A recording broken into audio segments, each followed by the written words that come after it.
मोहब्बत में अक्सर जुदाई मिलेला।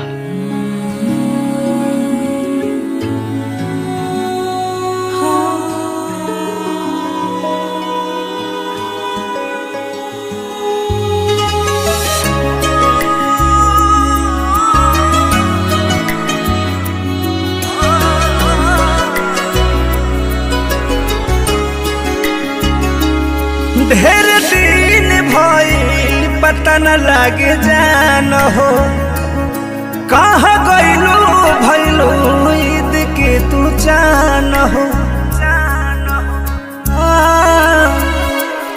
ढेर दिन भइल पता न लागे जान हो, कहाँ गइलू भइलू ईद के तू जान हो।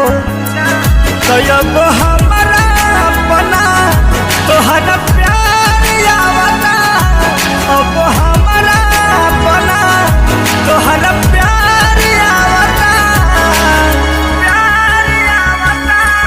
केहू कहमी पूरा करता हमार, तब फोन ना तोहारी आवता। लागे मिल गइल बा दोसर कौनो यार, तब फोन ना तोहारी आवता।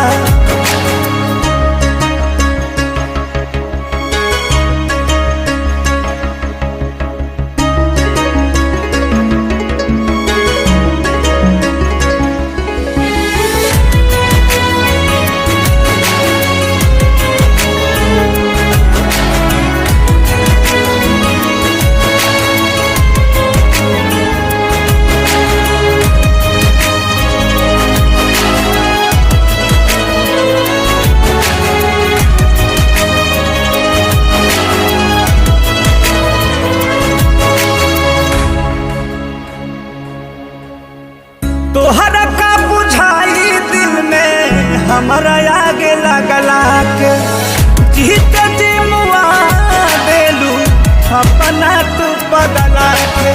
अरे जाओ तोहरा का बुझाई दिल में हमारा आगे लगला के, जीत जी मुआ देलू अपना तू बदला के, अपना तू बदला। तोहरा बिना नहीं तनिको संसार भावता, तोहरा बिना नहीं तनिको संसार भावता, संसार भावता।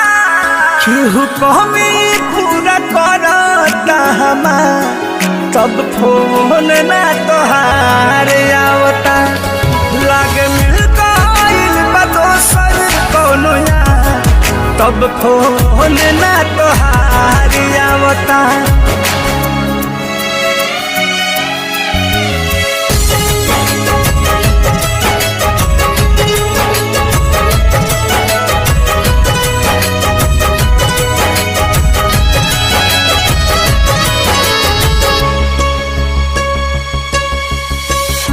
जाही के रहे तो तू काहे खातिर आइलू, और मध के प्यार के मतलब काहे सिखाइलू, काहे सिखाइलू।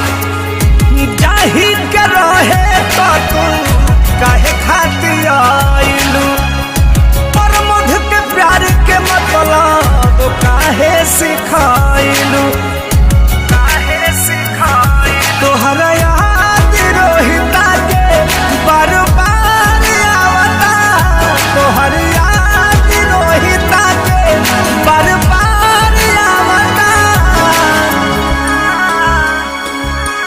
केहू कहमी पूरा करता हमार, तब फोन ना तोहारी आवता। लागे मिल गइल बा दोसर कौनो यार, तब फोन ना तोहारी आवता।